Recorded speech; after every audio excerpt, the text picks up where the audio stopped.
Okey. Anak cucu yang ramai. Tengoklah, tak makan.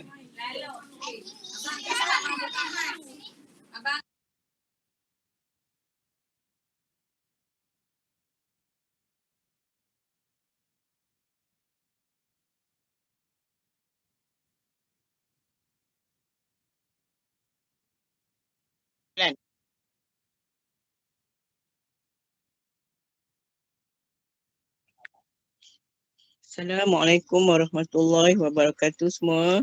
Waalaikumsalam warahmatullahi wabarakatuh. Sihat ke semua? Alhamdulillah.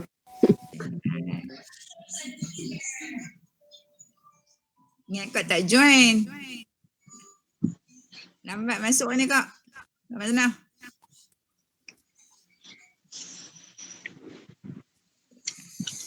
A'udzubillahiminasyaitonirrajim. Bismillahirrahmanirrahim.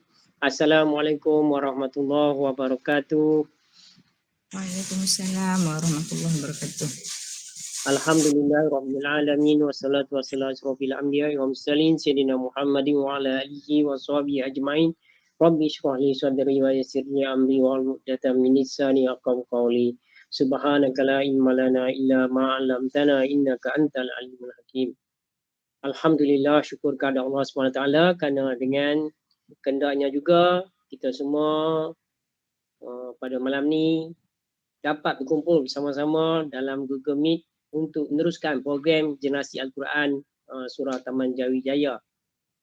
Alhamdulillah, tuan-tuan dan puan-puan sekalian, hari ini kita dah masuk siri yang ke-84. Seperti mana yang saya sebutkan semalam, sepatutnya pada malam ni tetamu kita adalah Ustaz Ustaz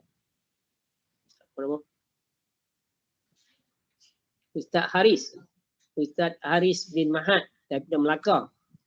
Kebetulan Ustaz kena balik ke Mersing, jadi tak sempat, jadi Ustaz minta tukar ke hari yang lain, jadi Ustaz dah booking untuk 15 November nanti. Jadi pada malam ni saya mohon kepada kami punya penasihat surau kami, Profesor Zaidi Muhammad Ripin, untuk mengisi program kita pada malam ni. Jadi alhamdulillah Prof Zaidi setuju dan akan bersama kita.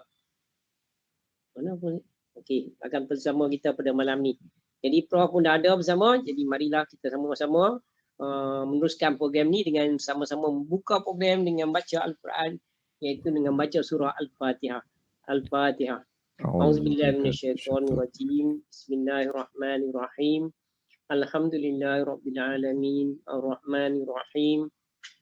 Maliki yaumiddin. Iyyaka na'budu wa iyyaka nasta'in. Ihdinas siratal mustaqim. Siratal ladzina an'amta 'alaihim ghairil maghdubi 'alaihim waladdallin. Amin. Tuan-tuan dan puan-puan sekalian, hari ini kita akan terus menyambung program kita dengan sesi membaca Al-Quran dan seterusnya mendengar tazkirah dan seterusnya kita akan berinteraksi. Walau bagaimanapun guru kita pada malam ni dah pernah bersama dengan kita sebelum ni, iaitu Al-Fadil Profesor Zaidi bin Muhammad Ripin. Jadi serasanya tuan-tuan dah kenal, hari itu kita telah kenalkan. Jadi akan terus bersama kita untuk malam ni. Prof adalah penasihat surau kami. Jadi yang mana saya kata tadi ustaz-ustaz, profesor yang ada dekat taman kami, insya-Allah kalau sekiranya guru yang kita book confirmkan untuk mengadakan pada malam itu tak ada, kami kena cari dululah yang di taman kami untuk menggantikannya. Jadi pada malam ni seperti yang saya sebutkan tadi, Prof akan menggantikan salah seorang ustaz yang kita jemput daripada Melaka, iaitu Ustaz Haris bin Mahat yang tak dapat bersama kita, dan ustaz tersebut akan bersama kita pada 15 November nanti, insya-Allah. Jadi untuk malam ni insya-Allah kita akan teruskan program seperti mana biasa. Jadi kita akan baca Al-Quran masih lagi dalam surah Al-A'raf, iaitu di muka surat 169 dan juga muka surat 170. Ayat surah Al-A'raf adalah ayat 150 sampai 159, tuan-tuan dan puan. Jadi sebelum saya serahkan kepada Prof untuk meneruskan program, jadi mohon kepada tuan-tuan dan puan untuk pasang kamera video tuan-tuan dan puan supaya tuan-tuan kelihatan, supaya kita dapat bersama-sama dalam program ni secara fokus, memberi fokus terhadap penumpuan terhadap program. Jadi minta tuan-tuan pasang kamera dan terus seterusnya. Minta semua sekali offkan mikrofon supaya kita dapat dengar suara Prof dengan jelas. Jadi tanpa, saya rasa tuan-tuan semua dah bersedia, boleh buka Al-Quran, Mushaf Al-Quran muka surat 169 dan juga 170 dan juga boleh lihat dekat presentation ni. Jadi tanpa melengahkan masa lagi, saya dengan hormatnya mempersilakan Al-Fadil, Profesor Zaidi, Dr. Zaidi bin Muhammad Rifin untuk meneruskan program kita pada malam ni. Silakan Prof. Ya, insyaAllah. Jazakallah khairan katsira. Alhamdulillah. Assalamualaikum warahmatullahi wabarakatuh. InsyaAllah kita akan teruskan dengan membaca Suratul A'raf ayat 150 hingga 159 pada muka surat 169 ke 170 mengikut mushaf yang ada. InsyaAllah kita mulakan. A'udzubillahi minasyaitanirrajim. Bismillahirrahmanirrahim. Walamma raja'a Musa ila qaumihi ghadbana asifa qala bi'sa ma khalaftumuni min ba'di a'ajiltum amra rabbikum وألقى الألواح وأخذ برأس أخيه يجره إليه قال ابن أم إن القوم استضعفوني وكادوا يقتلونني فلا تشمت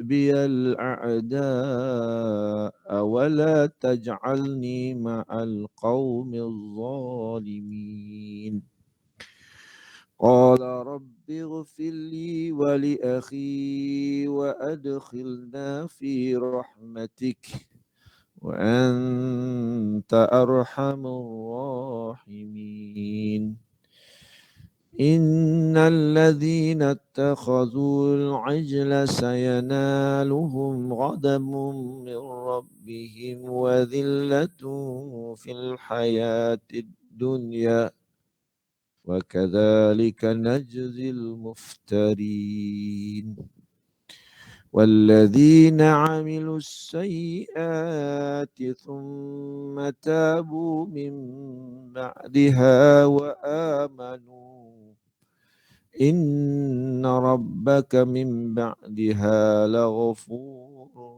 رحيم ولما سكت عن موسى الغضب أخذ الألواح وفي نسختها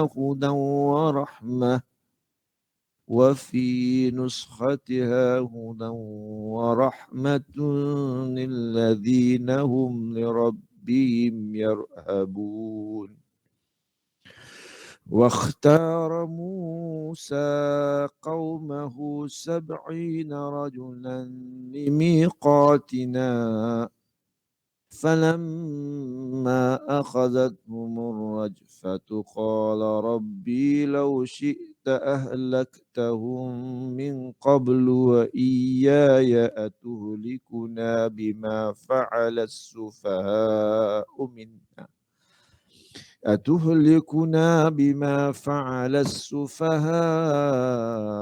منا إن هي إلا فتنتك تضل بها من تشاء وتهدي من تشاء أنت ولينا فاغفر لنا وارحمنا وأنت خير الغافرين. واكتب لنا في هذه الدنيا حسنة وفي الآخرة إنا هدنا إليك قال عذابي أصيب به من أشاء ورحمتي وسعت كل شيء فسأكتبها للذين يتقون ويؤتون الزكاة والذين هم بآياتنا يؤمنون الذين يتبعون الرسول النبي الأمي الذي يجدونه مكتوبا عندهم الذي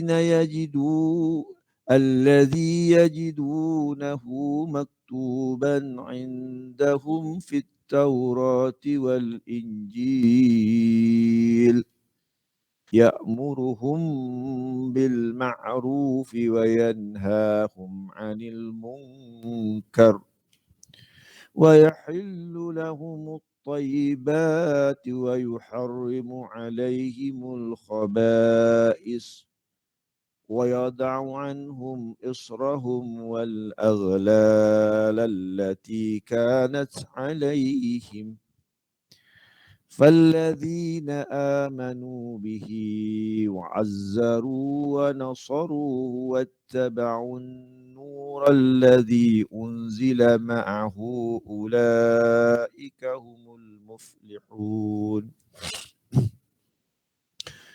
قل يا أيها الناس إني رسول الله إليكم إني رسول الله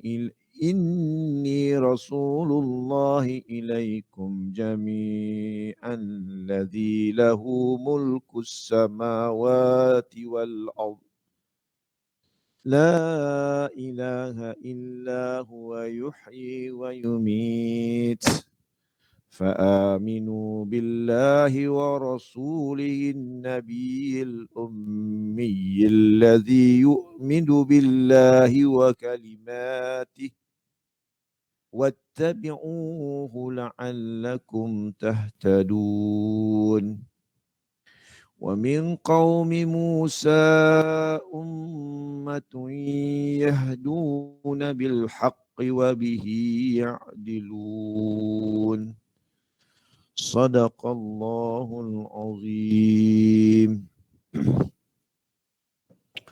Alhamdulillah.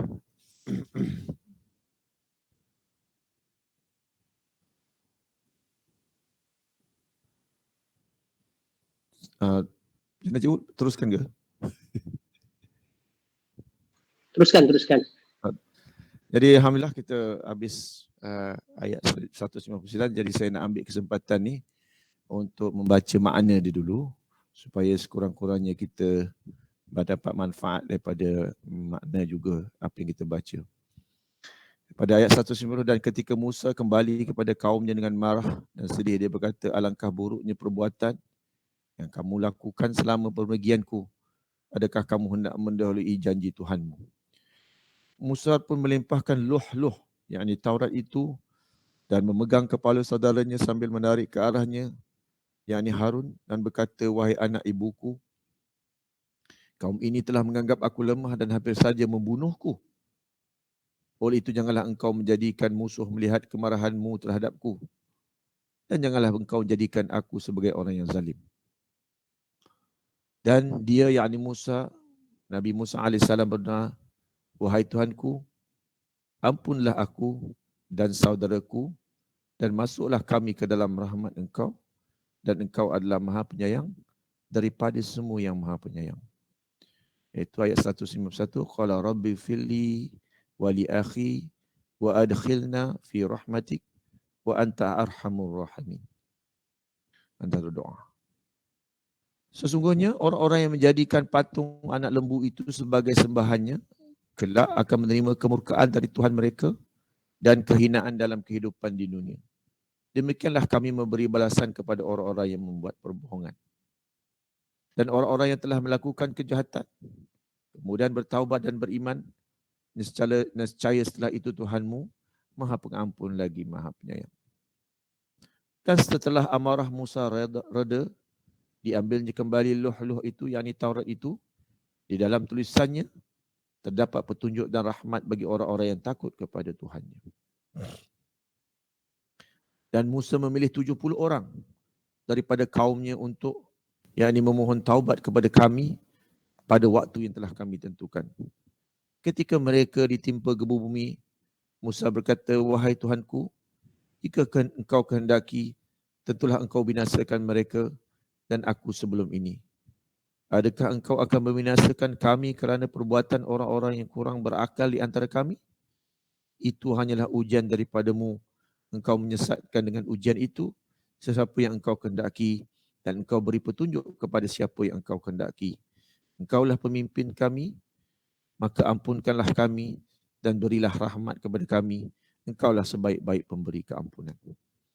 Diakhiri doa Nabi Musa itu, dia kata, doa dia, qala rabbi law syi'ta ahlaktuhum min qablu wa iyaya atuhlikuna bima fa'ala sufaha minna. Adakah kau nak menghancurkan kami kerana perbuatan orang yang bodoh di kalangan kami? In hiya illa fitnatuka, ini adalah ujian daripadamu. Tudillu biha man tasya, disesatkan siapa yang dikehendaki. Wa tuhdi man tasya, dan diberi hidayah pada siapa yang dikehendaki. Anta waliyuna, engkaulah pemimpin kami. Faghfir lana warhamna wa anta khairul ghafirin. Itu juga doa Nabi Musa. Lepas tu dia kata, waktub lana fi hadhihi dunya, dan tetapkanlah untuk kami kebaikan di dunia, hasanatan wa fil akhirah inna hudna ilaik, dan sesungguhnya kepada engkau kami kembali bertaubat. Qala azabi usibu bihi man asya, dan Allah berkata, siksaku akan aku timpakan kepada siapa yang aku kehendaki, dan rahmatku meliputi segala sesuatu. Wa rahmati wasi'at kulla syai'in. Maka akan aku tetapkan rahmatku bagi orang yang bertakwa. Fasa'aktubuha lilladzina yattaquna yu'tuna zakah, dan orang yang menunaikan zakat, dan orang yang beriman kepada ayat-ayat kami. Zakat disebutkan di sini. Yaitu orang-orang yang mengikuti Rasul, Nabi yang ummi.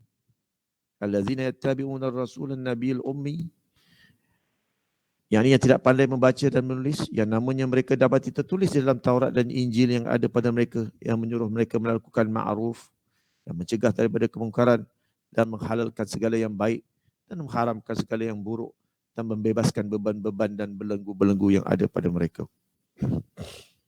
Adapun orang-orang yang beriman kepadanya, memuliakannya, menolongnya, dan mengikut cahaya yang terang benderang, mereka itulah orang-orang yang beruntung. Lepas tu dikatakan, wahai, katakanlah yani pada Nabi Muhammad SAW, wahai manusia, ya ayuhan nas, inni rasulullah ilaikum, sesungguhnya aku adalah utusan Allah bagi kamu semua, jami'a, kepada Allah yang Tuhan, tiada Tuhan yang berhak disembah selainnya, yang menghidupkan dan mematikan. Maka berimanlah kamu kepada Allah dan Rasulnya, iaitu Nabi yang ummi yang beriman kepada Allah dan kepada kalimah-kalimahnya. Ikutilah dia. Wattabi'uhu la'allakum tahtadun. Semoga kamu mendapat petunjuk. Dan di antara kaum Musa, ayat 150, dan di antara kaum Musa itu ada satu umat yang beri petunjuk kepada manusia dengan kebenaran. Dengan itu pula mereka berlaku adil dan dalam menjalankan keadilan. Ini adalah ayat mengenai kisah Nabi Musa apabila kaumnya turun daripada kaumnya, ada sebahagian daripada kaumnya yang menyembah patung lembu. Dan mudah-mudahan kita mendapat pengajaran. Ini perlu kepada pentafsiran yang lebih teliti lah, berdasarkan kitab-kitab yang sedia ada. Tak boleh bebas untuk kita membuat tafsiran sendiri. Jadi begitu ya makna daripada ini. Dan ada berapa minit lagi cikgu? Panjang pun boleh, insyaAllah. Jadi benda-benda kuliah 10 minutes. Saya nak bagi satu sudut pandang tentang Al-Quran yang kita baca ni. Dalam hidup kita ni ada dua benda. Bila kita membaca tu kita ada teks dan kita ada konteks. Teks itu apa yang kita baca. Konteks itu adalah bagaimana apa yang kita baca itu boleh kita kaitkan dengan kehidupan kita. So teks and konteks. Kebanyakan orang membaca teks tapi mungkin tidak dapat konteks. Tapi saya nak bawa konteks itu bukan dalam ayat 150 hingga 159. Sebab ini bukan perlu kepada, seperti yang saya katakan, perlu tafsiran daripada tafsiran yang mutabar dari ulama-ulama yang mutabar. Saya nak katakan konteks bahawa apa yang kita pegang, kitab yang kita baca ni, yang kita pegang ni, dia punya kandungan dia berusia lebih daripada 1400 tahun. Tuan-tuan dan puan-puan yang dikasihi, tidak ada teks yang tuan-tuan dan puan-puan pegang yang lebih tua daripada teks kita ni dan kita baca pada setiap hari. Kalau kita baca surat yang paling lama pada mak ayah kita, atau kalau kita pergi ke arkib negara, kita tengok surat khabar yang lama, 100 tahun lama, 200 tahun. Yang ini adalah apa yang Nabi kita sendiri dengar, apa yang disampaikan oleh Jibril alaihi salam, dan kemudian sahabat-sahabat dengar kepada Nabi, belajar daripada Nabi, dan sampai kepada para tabi'in sampai kepada ulama-ulama itu naik kapal pergi ke Malaysia, pergi ke Sumatera, ke Pasai, bawa dan menjelaskan agama pada nenek moyang kita belajar agama daripada mereka, baca kitab yang sama dulu.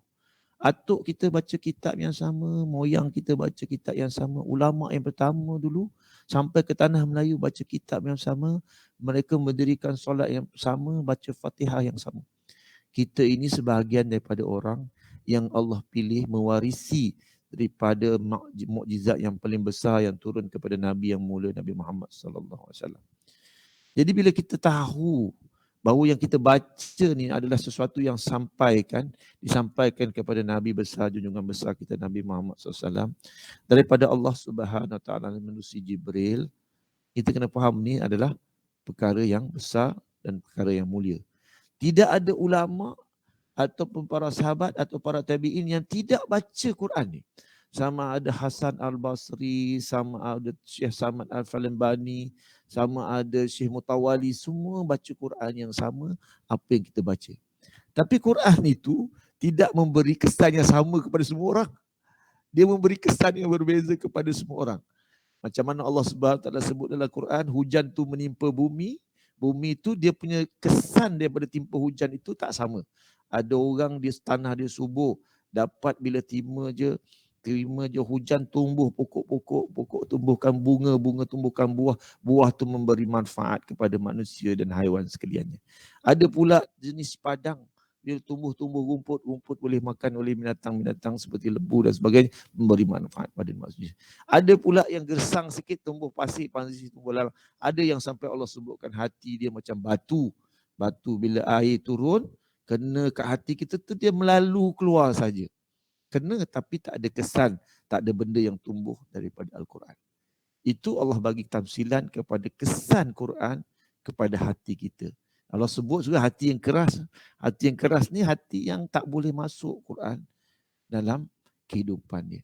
Jadi kita ni, yang ada pada kita ni, modal kita ni hati kita. Yauma la yanfa'u malun wala banun illa man atallahu biqalbin salim. Hari yang mana tak ada manfaat malun wala banun, tak ada manfaat harta dan anak-anak kecuali mereka yang bertemu Allah dengan keadaan qalbu yang salim, hati yang salim. Hati yang mana yang kita maksudkan sebagai hati yang salim? Hati yang Allah sebut dalam Quran, hati yang mendengar Quran. Allazina yazkurunallaha qiyaman wa qu'udan wa ala junubihim wa yatafakkaruna fi khalqis samawati wal ard. Dia sebut Rabbana ma khalaqta hadza batilan subhanaka fakina azabannar. Hati yang mendengar Quran, lepas tu mereka mendengar, mereka fikir macam mana benda Allah jadikan langit dan bumi. Dia kata, ya Allah, Rabbana ma khalaqta hadza batilan. Dia fikir-fikir, dia baca sains, dia kata, ya Allah, tak ada sia-sianya Engkau jadikan segala benda ni. Bumi ni, langit ni, rumput ni, COVID-19 virus ni. Semuanya, Rabbana ma khalaqta hadza batilan subhanak apa semuanya dikembalikan kepada Allah Subhanahu Wa Taala. Jadi kita memegang satu benda yang, satu mukjizat yang besar yang diberi kepada Nabi Muhammad sallallahu alaihi wasallam, dan mukjizat itu sampai kepada kita. Tidak seperti nabi-nabi yang lain. Dalam ulama menyebut, Syekh Mutawali menyebut nabi-nabi yang lain, dia mukjizat dalam bentuk tongkat. Nabi Musa AS dalam bentuk tongkat. Nabi Isa dia boleh menghidupkan orang yang mati, boleh pulihkan orang yang buta. Dan Nabi Daud dengan boleh melembutkan besi. Nabi Saleh dengan untanya. Semua bukti itu bukti-bukti fizikal.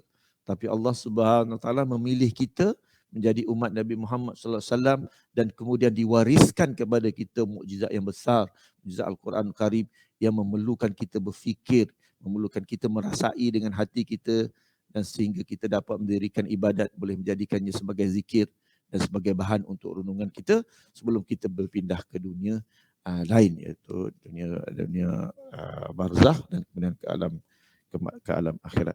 Jadi ringkasnya, bahawa apa yang saya nak kata, bahawa benda yang kita pegang hari ini, mushaf yang kita pegang hari ini adalah mushaf yang mulia yang tidak ada pada agama lain. Agama lain tak ada, tuan-tuan. Agama Kristian ke, agama Hindu ke, agama Buddha, itu semua ciptaan-ciptaan manusia berubah-ubah daripada satu segi. Yang ini pada kita ni mukjizat. Tuan-tuan tak akan jumpa satu benda teks yang tidak berubah selama 1400 tahun. Kalau kita tengoklah nyanyi burung kakak tua, kalau sekarang tu budak-budak sekarang nyanyi burung kakak tua pun lagu dia pun dah berubah dah dunia lirik. Itu baru 3 generasi, itu burung kakak tua. Itu kalau kita pasal transmission of knowledge and culture. Tapi Allah Subhanahu Wa Taala lah yang menjaga agama kita, yang melahirkan ulama-ulama yang besar, yang tidak menerima gaji yang besar, tapi mereka bermujahadah memperjuangkan agama, menjaga agama dan menjadi alat supaya agama ini terus menerus atas muka bumi. InsyaAllah saya berhenti di situ, cikgu. Saya rasa 10 minit saya dah cukup lah, insyaAllah. Sekian, Assalamualaikum warahmatullahi wabarakatuh. Waalaikumsalam warahmatullahi wabarakatuh. Alhamdulillah, tuan-tuan dan puan-puan. Syukur dan jazakallah khairan katsira diucapkan kepada Profesor Dr. Zaidi Muhammad Arifin yang telah mengisi tempat malam ni yang sepatutnya Ustaz Haris. Jadi alhamdulillah, walaupun penggantian, kita dah dapat sama-sama membaca Al-Quran bersama Profesor dan seterusnya mendengar tazkirah yang disampaikan oleh Profesor tadi. Jadi Prof memulakan dengan membaca isi kandungan terjemahan daripada ayat suci Al-Quran yang kita baca daripada ayat 150 sampai 159 tadi, 2 muka surat, dan seterusnya memberikan tazkirah tentang Al-Quran, apa yang kita panggil mukjizat Al-Quran yang diturunkan kepada Nabi Muhammad SAW, dan kita sebagai pengikut Nabi Muhammad, umat Nabi Muhammad juga mendapat mukjizat tersebut, di mana Al-Quran sejak daripada 1400 tahun yang lebih yang lepas, Al-Quran yang sama yang digunakan, yang diterima oleh Nabi Muhammad SAW daripada Jibril, daripada Allah SWT melalui Jibril, dan kemudiannya digunakan Al-Quran yang sama yang dibacakan kepada para sahabat, dan para sahabat membacakannya kepada generasi yang berikutnya, daripada satu generasi ke satu generasi, ulama-ulama kita, sampailah dibawa ke negara kita,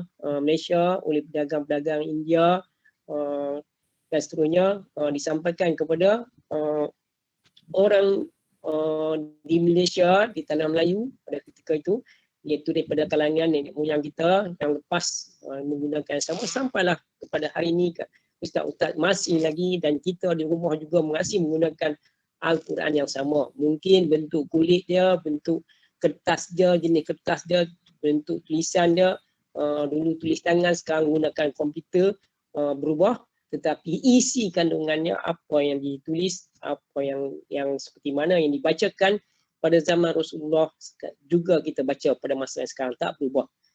Berbanding dengan kitab-kitab lain yang cuba dibuat oleh orang Islam, yang ataupun apa yang kita buat, tidaklah ada kitab yang begitu lama yang diturunkan yang masih kekal, tak berubah sampai sekarang seperti mana Al-Quran. Itulah kelebihan Al-Quran, kerana ia adalah firman Allah SWT yang sentiasa dijaga. Kita percaya Allah menjaganya, Dan pada ketika ni ramai orang tahfiz menghafal Al-Quran, insya-Allah kalau sekiranya kitab tersebut hilang, terbakar dan sebagainya, boleh ditulis semula kerana kita punya orang yang menghafalnya pada ketika ini di seluruh dunia memang banyak dan susah untuk menjadi kesilapan, berlaku kesilapan kerana boleh diperbetulkan insya-Allah. Jadi itulah kelebihan yang kita dapat sebagai umat Nabi Muhammad SAW, di mana dalam tafsir dalam Al-Quran juga semua kisah-kisah yang lalu nabi-nabi yang lepas juga diceritakan kepada kita, di mana semuanya tunduk kepada Allah SWT, bertuhankan Allah SWT, dan kita mewarisinya daripada di mana yang paling popular adalah Nabi Ibrahim AS, di mana doa Nabi Ibrahim untuk kita semua ikuti. Jadi tuan-tuan dan puan-puan sekalian, terima kasih diucapkan kepada Prof. Itulah yang saya boleh ulaskan sikit daripada kandungan apa yang disampaikan oleh Prof tadi. Jadi sekarang ni mungkin Prof sebenarnya memanglah nama dia Kultian, tapi program yang lepas tu memang kita tak kisah pun nak sampaikan banyak mana. Jadi mungkin Prof nak buka kepada tuan-tuan untuk sembang panjang. Jadi buat penyampaian episod. Jadi insya-Allah. Jadi tuan-tuan saya kata tak perlu kenalkan dah, tak payah taruh dah. Hari tu dah kita taruh dah. Jadi sekarang ni kita buka kepada tuan-tuan untuk peluang yang panjang untuk bersembang dengan Prof. Jadi siapa-siapa nak berinteraksi dengan Prof silakan. Prof sebenarnya bukan ada di Taman Jawi Jaya ni. Jadi balik ke kampung, balik ke bandar Pekan. Kampung, kita istilah kampung, balik kampung. Tapi Prof bukan balik kampung, balik Lembah Kelang tu. Di Semenyih ke? Dekat Semenyih. Dekat Semenyih. Balik kat Selangor Semenyih. Jadi tak kampung dah tu. Nak kata balik kampung silap lah ni. Balik ke Pekan, balik ke bandar. Okay. Ada di sana jauh. Tadi puan yang mereka sebut Makcik Basyah ni pun ada di mana tadi? Di Calang. Jumpa cucu tadi banyak, cucu dan sebagainya. Jadi begitulah keadaan dia sekarang ni. Alhamdulillah kita walaupun jauh, perubahan yang kita menjadi dekat, kita boleh tengok. Bukan takat dengar suara, macam dulu kita telefon, kita dengar suara saja. Sekarang ni kita gunakan Google Meet, dapat tengok rupa semua. Betul. Takat suara tu pada berubah, waktu dah berubah. Teknologi dan sebagainya mendekatkan kita. Begitu je tuan-tuan dan puan-puan. Macam Ustaz dulu ada kata kita, boleh buat usrah keluarga masing-masing. Walaupun anak duduk di luar negara. Di England, ada seorang di Jerman dan sebagainya. Kalau dia buat pertemuan waktu itu, dia boleh berjumpa satu keluarga dan bersembang. InsyaAllah itulah kelebihan yang ada pada waktu ini. Dan kebetulan COVID ni menyebabkan kita boleh berjumpa secara demikian.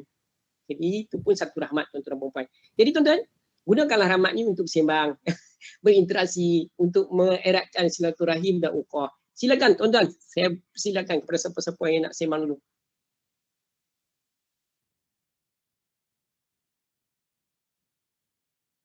Haji Yaakob, silakan. Ya, sembang tak boleh paksa cikgu. Tak ni jemput. Ni jemput Haji Yaakob. Hati Haji Yaakob stres nanti dia dah tua.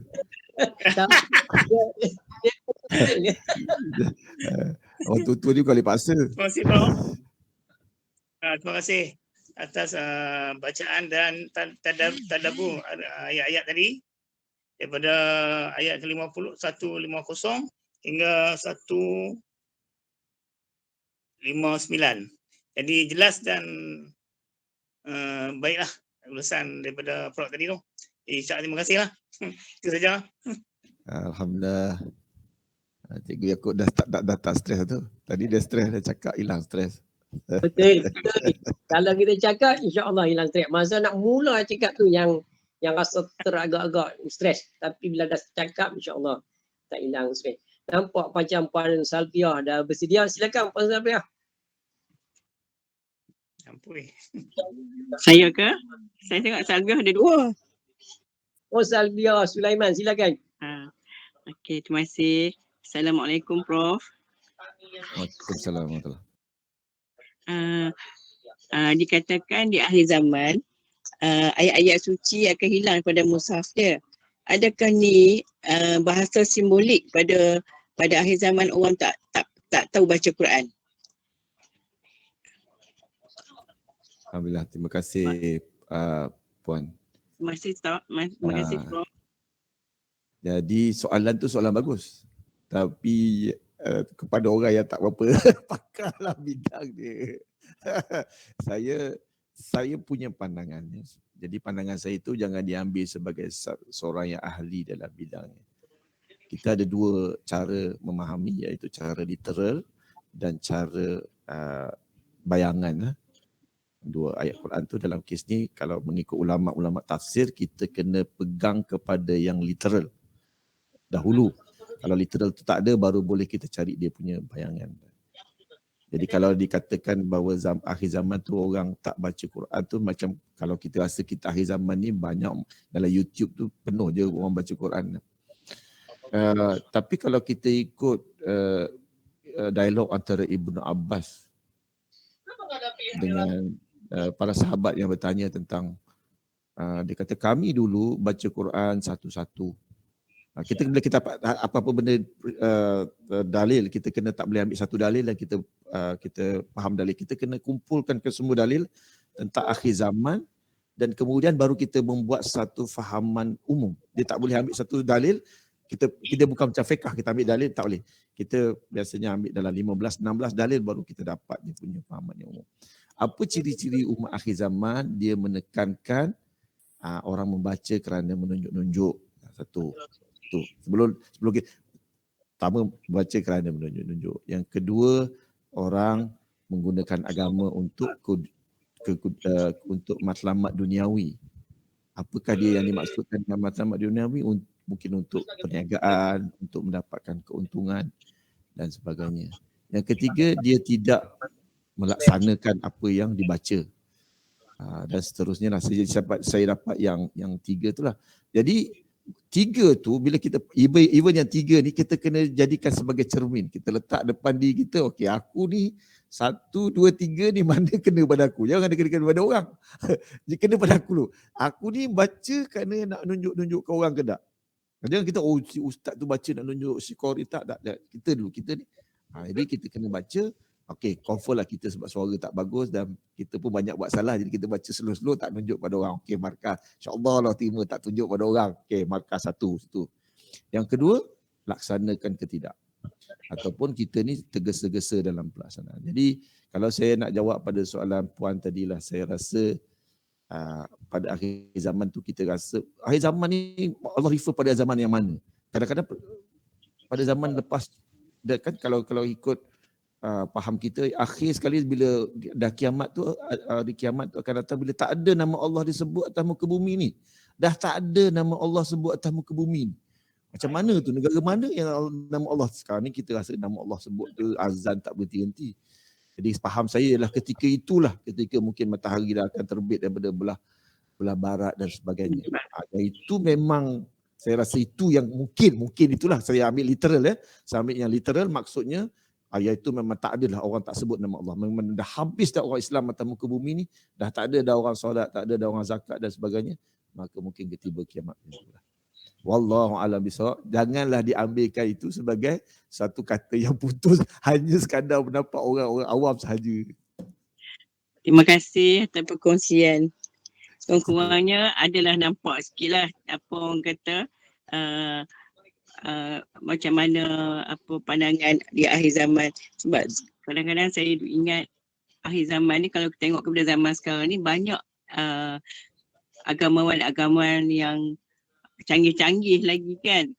Kalau nak kita compare dengan zaman masa saya muda dulu, kurang. Sekarang lebih orang kata banyak ilmu-ilmu yang kita boleh dapat melalui macam-macam bidang kan. Itu yang saya ingat, macam mana yang dikatakan akhir zaman boleh hilang ayat-ayat daripada mushaf, ayat-ayat Quran daripada mushaf. Sajalah tertanya-tanya lah. Terima kasih atas huraian Prof tu. Terima kasih.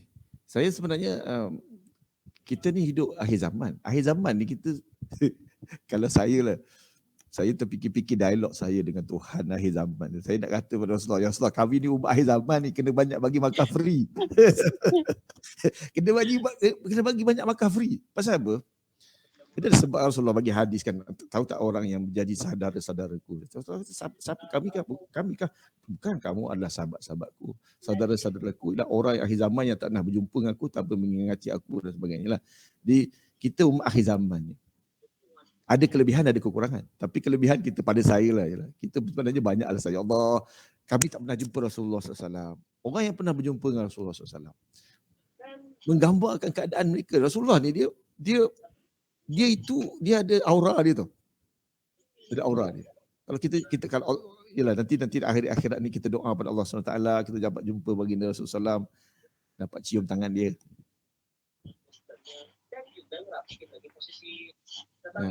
Dan minta syafaat daripada dia. Itulah kelebihan kita umat akhir zaman. Umat pada yang jumpa dengan Rasulullah tu, kalau dia tak boleh angkat suara, dia tak boleh angkat suara lebih. Ya ayyuhallazina amanu, apa dia kata, wahai orang beriman, jangan kamu mengangkat suara kamu tinggi daripada suara Rasulullah. Tak boleh. Jadi kita ni umat akhir zaman. Tapi bukan ke situ saya emosional sikit sebab bila sebut Rasulullah SAW kita emosional sebab saya ada banyak agenda saya punya agenda cikgu. Agenda saya banyak hari akhirat ni. Saya pertama sekali saya nak jumpa Nabi Adam AS. Saya selalu cerita orang minum kopi dengan saya kat surau, saya cerita saya nak jumpa Nabi Adam AS. Saya nak jumpa ayahanda kita yang pertama dulu. Dan juga bonda Hawa. Sebab saya rasa Nabi Adam AS ni manusia pertama atas muka bumi, atas yang dijadikan Allah SWT. Dia tak ada rasa dengki. Dia nak dengki dengan siapa? Dia nombor satu. Lepas tu dia tu ayahanda kita kan. Lepas tu jumpa bonda kita, bonda Hawa. Macam manalah dia dua orang bercinta ni? Kita tanya, macam mana? Kenapa Nabi Adam AS, dia ayah kita, dia mak kita. Macam manalah ayahanda dan bonda dia bercinta? Kalaulah saya diterima, kita diterima kan jumpa. Lepas tu kita nak jumpa orang lain, nak jumpa Nabi-Nabi lain. Macam mana Nabi Musa AS ni? Betul ke macam ni rupa? Kita bayangkan, tadi kita bicara Nabi, wih lain macam Nabi Musa ni, dia tak pegang janggut Nabi Harun. Macam ni.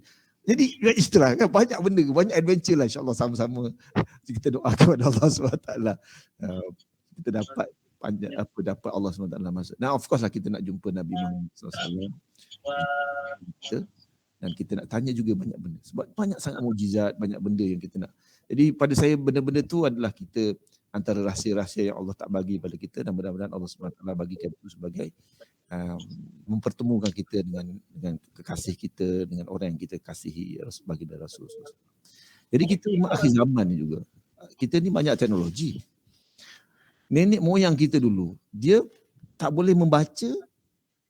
Saya ingatlah nenek saya dulu menghadiri kursus sekolah dewasa mungkin.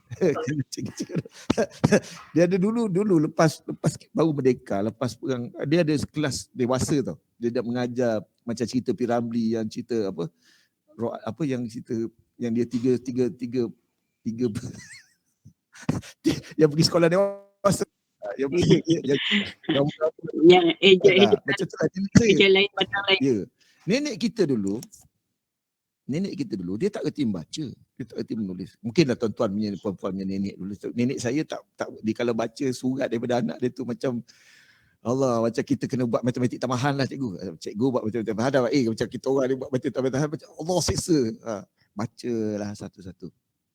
Kita sekarang ni kita buka YouTube, kita boleh dengar dan faham dengar ceramah ataupun tafsir daripada Syekh Mutawali. Syekh Mutawali daripada Egypt ni yang pernah menjadi Syekhul Azhar, dia bagi ceramah kita boleh dengar. Adakah itu bukan ke satu nikmat yang paling besar atas dunia ni? Kita boleh dengar Syekh Yusuf Qaradawi, kita boleh dengar Syed Ramadan Al-Buti punya ceramah di Syria, kita boleh dengar. Dan kita, ya Allah, kata tak adalah nikmat yang dulu mak ayah kita tak dapat dengar. Dulu kalau nak pergi dengar ceramah, macam kita nak pergi ceramah politik, punyalah kena berjalan jauh. Lepas tu sekarang ni tak, tuan-tuan. Tak ke itu nikmat besar umat akhir zaman. Tapi godaan dia pun besar jugalah. Jadi bagi orang yang nak, peluang terbuka luas. Bagi orang tak nak, peluang pun tertutup rapat lah. Wallahualam. Tapi bukan nak menjawab soalan Puan Salbiah. Nak memenuhi cool chain tadi lah.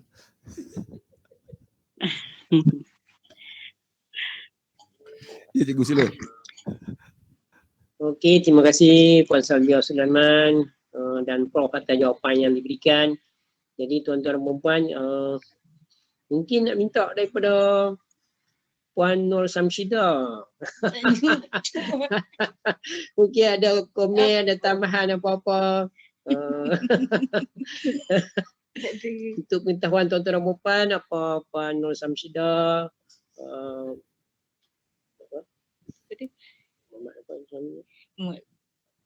Muhammad Zudi, Puan Nur Samshidah Muhammad Zudi adalah isteri kepada Profesor Zaidi Muhammad Arifin, sajalah. Jadi ikut ada apa-apa kerana apa Puan Nur Samshidah memang gigih dalam hal ni, memang begitu apa komit untuk mendalami ilmu agama, untuk mengetahui tuan-tuan dan puan-puan, belajar daripada rumah, belajar daripada rata tempat dengan USM dan sebagainya. Pada ketika ni dah selepas apa usia, dalam usia yang seperti kita sekarang ni, masih lagi mendalami ilmu dan sebagainya, begitu gigih untuk mendalami ilmu agama. Jadi Wallahualam, kalau ada apa-apa daripada Puan Nur Samshidah. Puan Nur Samshidah ada apa-apa? Sebelah ya, sebelah.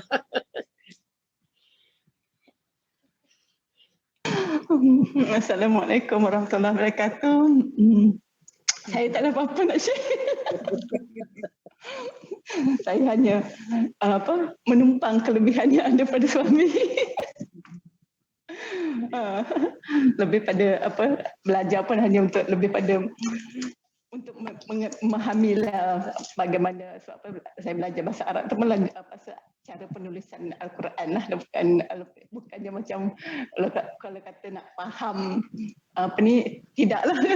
Jadi dalam tu kata masih lagi merangkak dan masih lagi nak memahami. Tempoh setahun 3 bulan belajar, banyak lagi benda yang tak faham proses.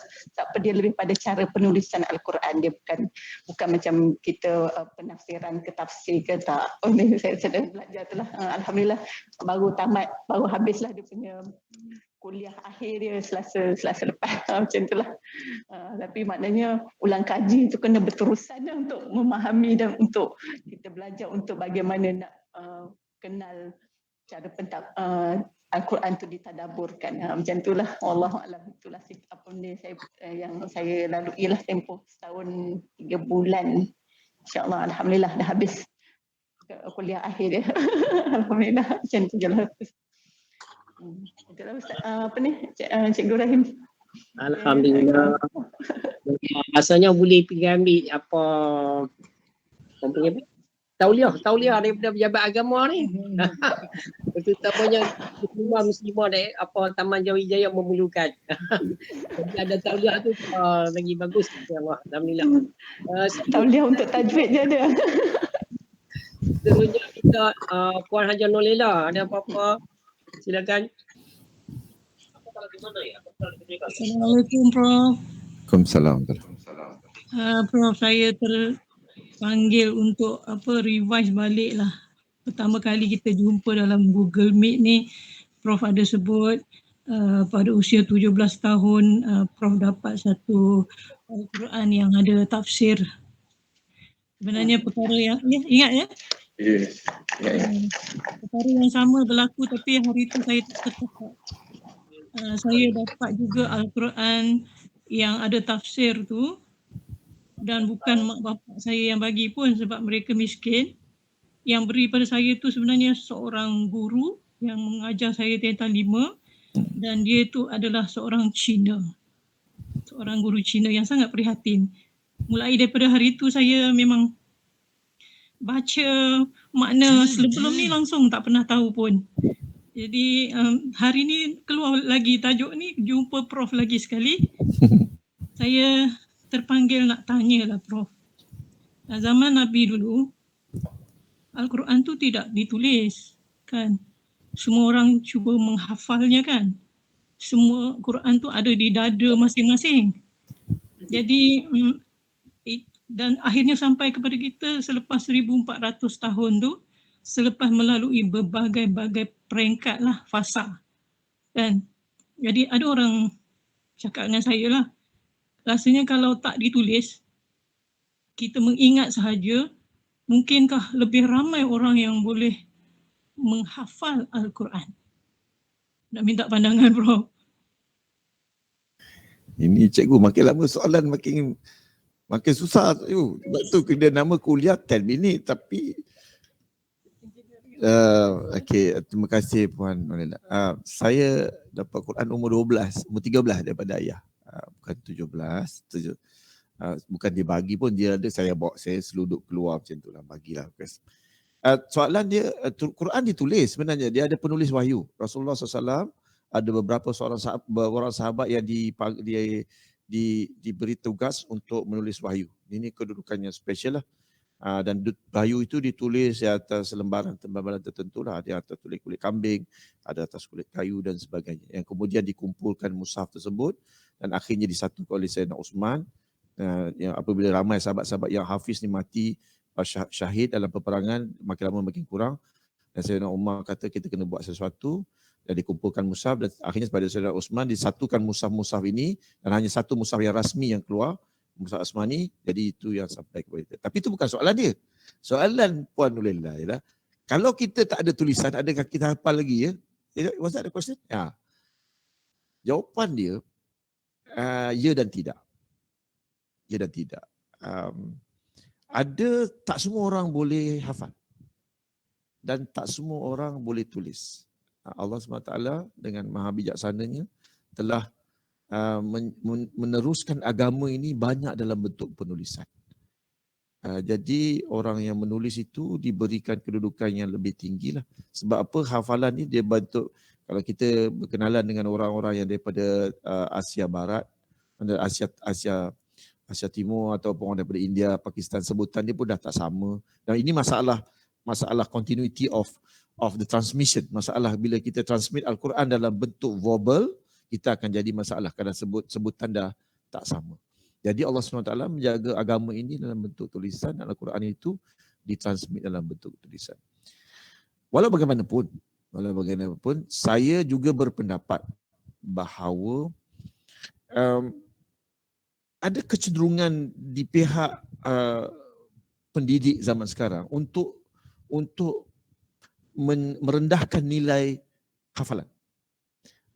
Dalam Bloom's taxonomy itu, hafalan itu dalam mungkin para satu, which is something yang saya nak challenge sebenarnya. Sebab apa? Dalam Islam dia meletakkan hafalan tu tinggi kedudukannya. Murid-murid buat hafalan dulu.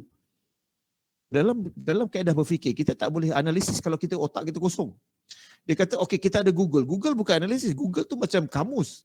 Google tu macam kamu. Apa makna kaki? Kaki itu anggota. So, bila kita masuk kepada proses sintesis, proses kita nak menghasilkan sesuatu, idea baru ataupun jawapan pada persoalan yang sedia ada, kemelut yang ada, kita memerlukan sintesis. Dan sintesis ini tidak boleh berlaku tanpa adanya data. Data maksud hafalan lah. Jadi kalau tak berlaku hafalan, maka tak boleh berlaku. Dan ulama meletakkan hafalan ini di tempat yang tinggi. Saya sampai saya tegur, banyak imam saya tegur, saya kata, if you are the imam and you tak hafal, what about the makmum? Seolah cikgu matematik tak hafal. Dia kata tak payah hafal lah CP 12 ni, main tekan kalkulator. Oh, kalau cikgu tak hafal CP 12, anak murid macam mana?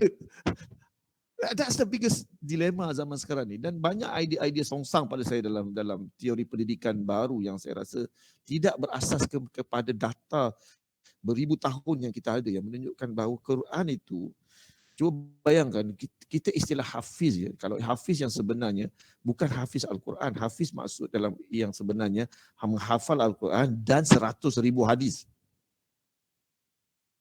100,000 hadis. The transmission of hadis dalam Islam saya rasa adalah satu benda yang miracle.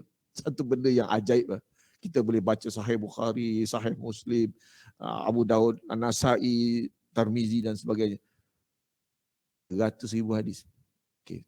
Tuan-tuan dan perempuan sekarang ni hafal apa benda? Dalam kepala otak ni kalau kita pejam mata, apa yang kita hafal? Nombor telefon berapa orang? Ada 3 nombor telefon, nombor kereta lagi nombor pin word, pin untuk apa ATM, lagi apa yang hafal? Surah Fatihah, lepas tu surah Qul, 3 Qul lagi, ayat kursi lagi, doa. Itu saja. Itu saja kan? Bayangkan kalau tuan-tuan dan puan-puan hafal satu Quran dan 100,000 hadis. Dunia kita nampak benda, orang saintis dia tengok bintang, dia bukan nampak bintang, dia nampak benda lain, dia nampak gelombang, microwave, artificial intelligence. Itu orang yang ada ilmu. Bayangkan kalau kita Allah SWT izinkan kita hafal Quran dan 100,000 hadis. Ya Allah, Ya Rahman, Ya Rahim. Begitulah Allah memuliakan.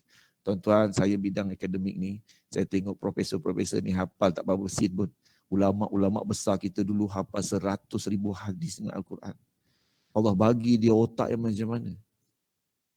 Tak perlu takut dengan Barat atau Cina ataupun mana. Sebenarnya kita, kekuatan tu ada pada kita, tapi kita tak buat. Kita hafal apa kita? Kita hafal nombor telefon dengan nombor PIN. Allah alam cikgu saya. Makin lama saya cakap lagi banyak salah.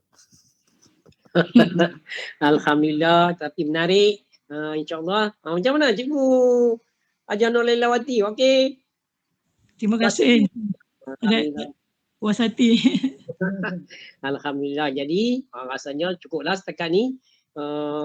Prof, yang tadi tu kata kultian tu memanglah kuliah tu 10 minit, tapi interaksi dia tu panjang insya-Allah. Dalam kita 9:20 sampai 10:30. Ni nak capai 10:30 dah. Alhamdulillah. Menepati masa. Alhamdulillah. Jadi tuan-tuan dan puan-puan sekalian, cukup untuk hari ini. Jadi cuma saya nak maklumkan mengenai besok Ustaz tetamu kita atau guru kita adalah Ustaz Muhammad Syakir bin Syafi'i. Ni Ustaz muda yang sekarang berkhidmat di Lembah Kelang sana. Di sekolah mana saya akan bagi tahu besok. Jadi dia ada di Lembah Kelang sana. Dia akan bersama kita, merupakan salah seorang anak murid kepada Ustazah Siti Aisyah kita di IPG Tengku Bainun. Jadi akan bersama kita besok. Hari itu kita dah ada 4 orang yang pernah berada di taman kami ni, tapi yang ni bukan. Ini kohort yang lain. Kohort untuk pendidikan Islam. Hari itu kohort bahasa Arab. Jadi tuan-tuan dan puan-puan sekalian, sebagai penutupnya, mohon kepada Prof Zaidi untuk bacakan doa untuk kita aminkan bersama. Silakan Prof. A'udzubillahi minasyaitonirrajim. Bismillahirrahmanirrahim. Alhamdulillahirabbil alamin. Hamdan hamidin. حمدا شاكرين حمدا يفي نعمه وكافئ مزيده يا ربنا لك الحمد كما ينبغي لجلال وجهك الكريم وعظيم سلطانك اللهم صل وسلم على سيدنا محمد النبي الأمين وعلى آله وصحبه وبارك وسلم رضينا بالله ربا وبالإسلام دينا وبمحمد نبيا ورسولا اللهم ارحمنا بالقرآن واجعله لنا إماما ونورا وهدى ورحمة اللهم ذكرنا منه ما نسينا علمنا منه ما جهلنا وارزقنا تلاوته آناء الليل وأطراف النهار واجعله لنا حجة يا رب العالمين ربنا اغفر لنا ذنوبنا ولوالدينا وارحمهما كما ربيانا صغيرا اللهم إنك عفو تحب العفو فاعف عنا وعن والدينا ولمعلمينا ولمشائخنا ولمن أحب إلينا ولجميع المسلمين والمسلمات والمؤمنين والمؤمنات الأحياء منهم والأموات اللهم لا تدع لنا ذنبا إلا غفرته ولا مريضا إلا شفيته ولا دينا إلا قضيته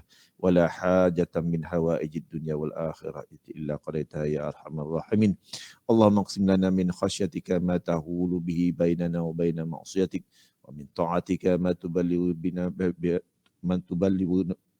بنا جنتك ومن اليقين ما تهون بنا علينا مصائب الدنيا ومتعنا بأسمائنا وأبصارنا وقواتنا ما أحييتنا واجعله وارثا منا واجعل ثأرنا على من ظلمنا وانصرنا على من أعادانا ولا تجعل الدنيا أكبر همنا ولا مبلغ علمنا ولا تسلط علينا من لا يرحمنا ربنا لا تزغ قلوبنا بعد إذ هديتنا وهب لنا من لدنك رحمة إنك أنت الوهاب اللهم زدنا علما وارزقنا فهما ربنا آتنا في الدنيا حسنة وفي الآخرة حسنة وقنا عذاب النار اللهم اختم لنا بحسن الخاتمة ولا تختم علينا يا الله بسوء الخاتمة وصلى الله على سيدنا محمد وعلى آله وصحبه أجمعين والحمد لله رب العالمين تقبل الله منا ومنكم.